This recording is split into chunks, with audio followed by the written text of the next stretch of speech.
Hi guys, welcome back to my channel. আজ পঞ্চমী, আর আজ আমি, আমার বন্ধু পারমিতা আর ওর বঞ্জি তিনজনে মিলে বেরিয়ে পড়েছিলাম ঠাকুর দেখতে। আমরা আজকে গিয়েছিলাম বেহালার কিছু কিছু পপুলার পুজোজ আমরা ঘুরে দেখেছি।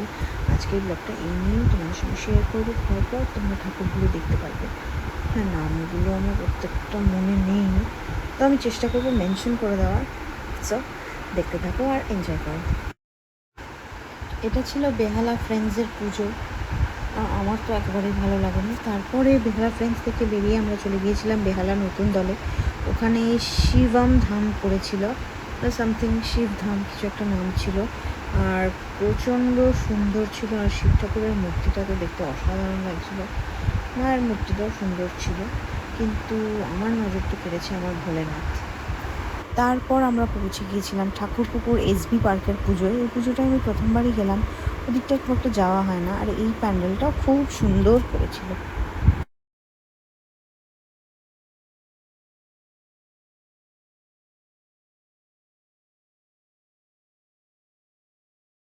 তারপর বেজে গেছিলো প্রায় 3:30, তাই আমরা সাংহাইতে ঢুকে গিয়েছিলাম লাঞ্চটা সারার জন্য।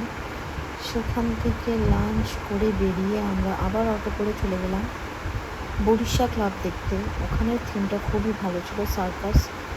প্রত্যেকবারই সুন্দর করে, এবারেও খুব সুন্দর করেছিল, আমাদের দেখতে খুবই ভালো লেগেছে।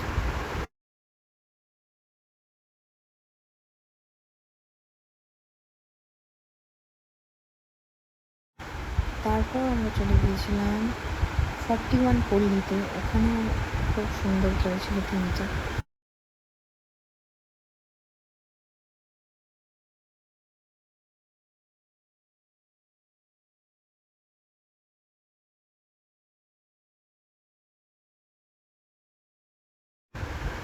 41 পল্লী থেকে বেরিয়ে আমরা চলে গেছিলাম অজয় সংহতি দেখতে।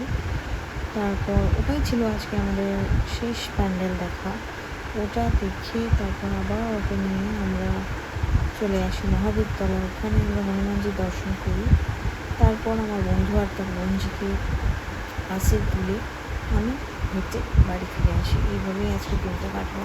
যে কটা প্যান্ডেল আজকে আমরা ভিজিট করেছি সবকটাই সুন্দর ছিল, আর প্রত্যেকটাই ফেমাস নাম করা প্যান্ডেল।